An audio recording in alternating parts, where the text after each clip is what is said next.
दुनिया के नए 7 अजायबात हमारी जदीद तारीख के सबसे मुतासर कुन और बामानी ढांचे की बैनुल-अक़वामी फहरिस्त में दीवार चीन यानी ग्रेट वॉल ऑफ चाइना, उर्दन में पेट्रा, रियो डी जेनेरियो में क्रिस्ट द रिडीमर, मजीद पेरो में माचू पिचू, मैक्सिको में चीचन, रोम में कोलोसियम और हिंदुस्तान में ताज महल। इन शानदार 7 बड़े ढांचों के अलावा फहरिस्त में गीज़ा के अजीम पिरामिड्स भी शामिल हैं, जिन्हें फहरिस्त में एजाज का मुकाम मिला। इन बड़े पिरामिड्स के बारे में बहुत कुछ नामालूम है और ये कैसे बनाया गया ये वाज़े नहीं है। बेशुमार नजरियात हैं, जैसा कि मुज़िक्का खेज नजरिया जिसने इसे ज़मीन पर रखा, लेकिन अब ये मुअम्मा बिलाखिर हल हो सकता है। हम आपको दिखाते हैं कि सादा सी तस्वीर हज़ारों साल पुराने राज को क्यों हल कर सकती है। तो नंबर 3 पर है चीन की अजीम दीवार, ग्रेट वॉल ऑफ चाइना। चीन इंसानी तारीख की इब्तदाई तहजीबों में से एक का घर था। इब्तदाई चीनियों को कागज और बारूद समेत कई इनकलाबी इजादात का सहारा दिया जाता है और इन्होंने अब तक के सबसे ज्यादा तोसी शुदा इंसानी साख्ता ढांचे की बुनियाद रखी। The great wall of China 21,000 kilometre लंबी है और ये शमाली और वस्ती चीन के 400 से ज्यादा शहरों से गुजरती है। ताहम म्यारी नुक्ता नजर के बरक्स ये एक मुसलसल साख्त नहीं है, पर हकीकत ये एक किलाबंदियों और बुलवार्क्स का एक सिलसिला है जिसकी इब्तदा 5वीं और 8वीं सदी कबल मसीह के दरमियाने ज़माने में थी। इस वक्त चाइना कई छोटी रियासतों में तकसीम था जो अपने इलाके को बढ़ाने के लिए एक मुसलसल जंग में थी। बार बार बैरूनी खतरात के साथ इन छोटी रियासतों के हुक्मरानों ने घुसने वालों को रोकने के लिए ऊंची दीवारें बनाई। 3री सदी कबल मसीह तक मतहारब रियासतें कुन खानदान के तहत मुत्तहिद हो गईं और इनके बादशाह ने दीवार को तोसी देने के साथ साथ कुछ मौजूद हिस्सों को भी जोड़ दिया। ताहम दीवार के सबसे मशहूर हिस्से मिंग डायनेस्टी के दौर में बहुत बाद में बनाए गए, जो 14वीं सदी में इक़्तिदार में आया। Number 2, Machu Picchu. पीरों के एंडीज पहाड़ों में सतह समंदर से 24 मीटर बुलंद एक पूरे इसरार शहर जो एक शानदार कुदरती मनाजरनामे में वाक़ है, जो कभी 300 से 1000 रहायशियों का घर होता है। माचू पिचू इनका सल्तनत का एक तारीखी मुकाम है जो अपने अरूज पर उस वक्त अमेरिका की सबसे बड़ी सल्तनत थी। ये शहर 15वीं सदी के अवाइल में तामीर किया गया था और इनके खंडराट इनकी तहजीब की तामीराती महारत को जाहिर करते हैं। शहर के खंडराट 200 इमारतों पर मुश्तमिल हैं, जो मुकम्मल तौर पर बारीक तराशे हुए ग्रेनाइट पत्थरों से बनी हैं, जिन्हें मोर्टर के इस्तेमाल किए बगैर एक साथ नस्ब किया गया था। इन्हें इस कदर दुरुस्त तरीके से नस्ब किया गया था कि इनके दरमियान कागज का एक टुकड़ा भी नहीं डाला जा सकता था। इसकी वजह से इमारतें ज़ल्ज़लों के लिए ज्यादा मज़ाहम थी। ज़ल्ज़ले में पत्थरों की दीवारें हल्की सी हरकत करती हैं और इमारत गिरे बगैर दोबारा आबाद हो जाती है। चूंकि पेरू एक ऐसा खित्ता है जहाँ ज़ल्ज़ले की ज्यादा सरगर्मियाँ होती हैं, इसलिए इमारत का ये तरीका शायद यही वजह है कि माचू पिचू में ज्यादातर ढांचे आज भी खड़े हैं। बहुत से मुहक्किकीन का ख्याल है कि यह कब्जा इनके बादशाह के लिए शाही जायदाद अशरफिया के लिए ऐशो आराम की जगह के तौर पर बनाया गया था, जबकि दूसरों ने दावा किया कि यह गैर मुल्की हमले की सूरत में शहंशाह की हिफाजत के लिए बेहतरीन ठिकाना था।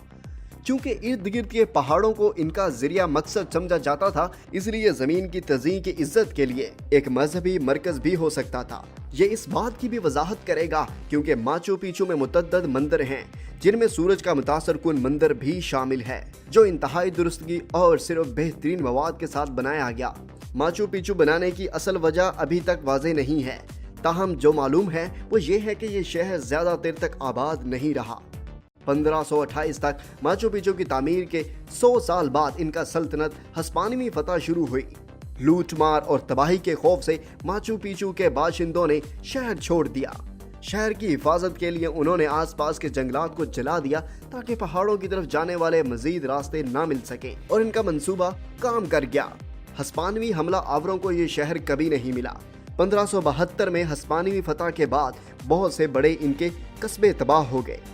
इसमें विल्का बाम्बा भी शामिल थे, जो कि हस्पानवी में गिरने वाला आखिरी इनका शहर था, लेकिन ये गायब ही रहा क्योंकि माचू पिचू कोई तहरीरी रिकॉर्ड नहीं था और ना ही इस तक रसाई का कोई रास्ता दिखाई दिया था।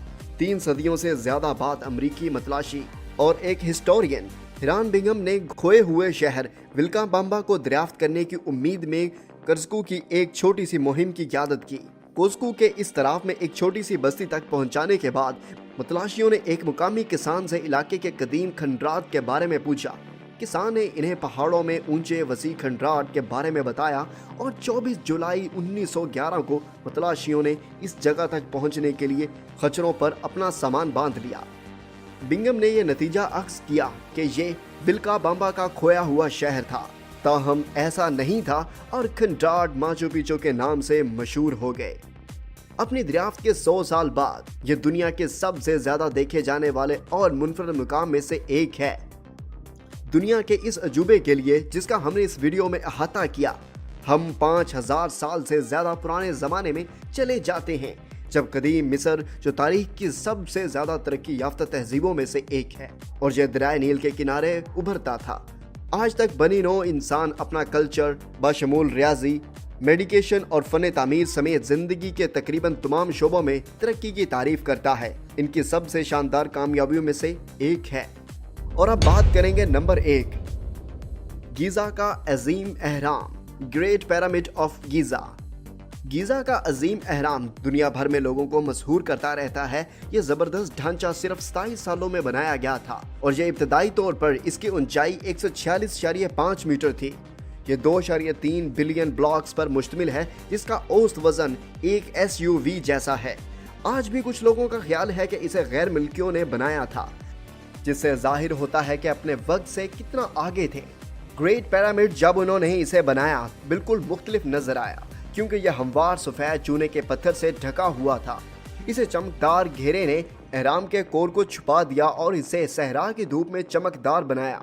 पिरामिड्स के सिरे पर गोल्डन के चढ़ाए हुए कैप स्टोन से ढका हुआ था, जिसकी वजह से यह हर सिमत कई किलोमीटर तक नजर आता है। वक्त गुजरने के साथ सांचे के चमकदार पत्थर ढीले हो गए, जैसे कायरा के किले में दारुल हुकूमत में मस्जिद बनाने के लिए हटाया गया। इसीलिए गीजा का अजीम अहराम आज 138.5 मीटर पर 8 मीटर छोटा खड़ा है। लेकिन मिस्रियों ने यह कैसे किया? जदीद आलात की कमी के बावजूद इन्होंने इन बढ़ते हुए पत्थरों की खुदाई, नकलो हमल और पोजीशनिंग का इंतजाम कैसे किया? ज्यादातर ब्लॉक्स पिरामिड के करीब खुदाई किए गए थे, जिसे सेंट्रल फील्ड कहा जाता है। इनका ख्याल था कि वो रेत के जरिए ब्लॉक्स को मुंतकिल करने के लिए लकड़ी की स्लीज इस्तेमाल करते हैं, लेकिन जब उन्हें गर्म रेत से घसीटा गया तो वो रेत में कूद गए, जिसकी वजह से इनका चलना बहुत मुश्किल हो गया। इस मसले पर काबू पाने के लिए इनका सादा सा राज पहले रेत को गीला करना था, जिससे इनकी फ्रिक्शन कम हो गई और रेत सख्त हो गई, जिससे भारी ब्लॉक्स को तामीराती जगह पर मुंतकिल करना आसान हो गया। पिरामिड के सांचे के लिए सफेद चूने के पत्थरों को तकरीबन 10 किलोमीटर जनूब में तो रास्ते कश्ती के जरिए ले जाना पड़ता था, जो वाकई मुतासर कुन है। मुहक्किकीन को पता चला कि तकरीबन 8000 टन ग्रेनाइट पत्थर अस्वान से आए हैं, जो नील के जनूब में 900 किलोमीटर दूर वाक़ है। वो बादशाह के हुजरे के लिए इस्तेमाल किए गए थे और हर एक ब्लॉक का वजन 80 टन तक पहुंच गया। ये तकरीबन 12 अफ्रीकी नर हाथियों के वजन के बराबर था। अगला चैलेंज इन पत्थरों का मुकम्मल तौर पर नस्ब करना था, क्योंकि तामीर मजीद बुलंदियों तक पहुंच रही थी। सदियों के दौरान साइंसदान बहुत से मुख्तलिफ नजरियात के साथ आए हैं।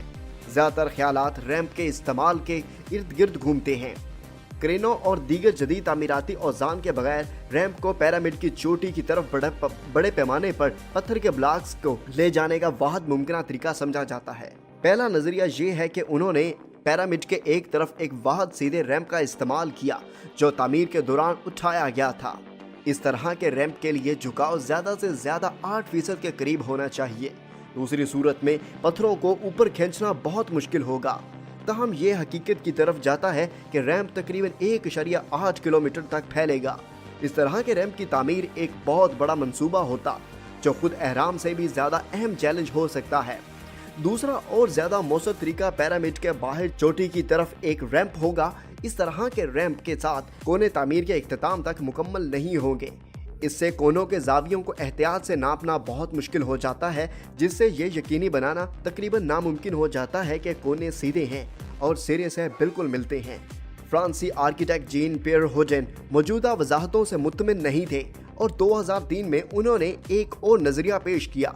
तकरीबन 7 साल की तहकीक और इनके G3 मॉडल्स को बनाने के बाद इसने महसूस किया कि एक बैरूनी रैंप सिर्फ इसकी बुनियाद से शुरू होने वाले अहराम के एक तिहाई हिस्से की तामीर के लिए अमली होगा। ढांचे के बकिया हिस्से के लिए वो अंदरूनी रैंप इस्तेमाल कर सकते थे, जो कॉर्क स्क्रू शेप में ऊपर की तरफ जाते हैं। इस तरह पहले तीसरे के लिए रैंप बहुत छोटा हो जाएगा और साथ ही कोहरों को सीध में करना आसान हो जाएगा। और यहाँ तक कि इस ख्याल की तायद करने वाले सबूत भी मौजूद हैं। 1980 की दहाई में गीजा के ग्रेट पिरामिड्स को माइक्रोग्राविमीटर का इस्तेमाल करते हुए स्कैन किया गया, जो एशिया की सकाफत की पैमाइश करता है। उस वक्त उन्होंने अंदर छुपे हुए चैम्बरों को तलाश किया, लेकिन कोई पता नहीं चल सका। ताहम इनकी तस्वीर में ऐसा लगता है कि अंदरूनी रैंप थ्योरी एहराम के गिर्द इसके कम सकाफत के घूमने की वजाहत हो सकती है। आप जो कुछ देख सकते हैं वो पिरामिड में कम सकाफत वाले इलाके हैं। इन सुरंगों की निशानदही कर सकता है जो पिरामिड्स की तामीर के लिए इस्तेमाल की गई थी। बदकिस्मती से अभी तक इनका ज्यादा बारीक बीनी जायजा नहीं लिया गया, क्योंकि सुरंगों के दाखिली रास्ते दरियाफ्त नहीं हुए हैं। इसके बारे में एक दिलचस्प हकीकत है कि इसे किसने बनाया। ग्रीक हिस्टोरियन हेरोडोटस एक मशहूर अफसाने के मुताबिक ग्रेट पिरामिड्स गुलामों ने बनाया था। ताहम मुतअद्दिद मुतालियात से पता चलता है कि यह ज्यादातर मुमकिन तौर पर दुरुस्त नहीं है। माहिरीन ने इस बात का पता लगाया जो खुसूसी तौर पर इन हजारों कारकुनों के लिए बनाए गए थे, जो शायद दूर दराज से दरियाए नील के किनारे आबाद बस्तियों से काम की तलाश में आए थे। गुलामी का नजरिया 2010 में उस वक्त खत्म हो गया जब 1 दर्जन कनाकल के साथ नए दरियाफ्तशुदा मकबरे दिखाए। कनाकलों को महफूज किया गया और बच्चों के साथ दफन कर दिया गया, जिससे कभी बीर और रोटी होती थी, जिसका मतलब मजदूरों के बाद की जिंदगी के लिए होता था। मिस्रियों ने अपने बादशाहों और अशरफिया के तौर पर इन्हीं रसूमात की पैरवी की, जिससे जाहिर होता है कि मजदूरों का बहुत एहतराम था। ये 100% साबित नहीं है कि आज तक कैसे बनाया गया था, और शायद हम वाकई कभी नहीं जान पाएंगे।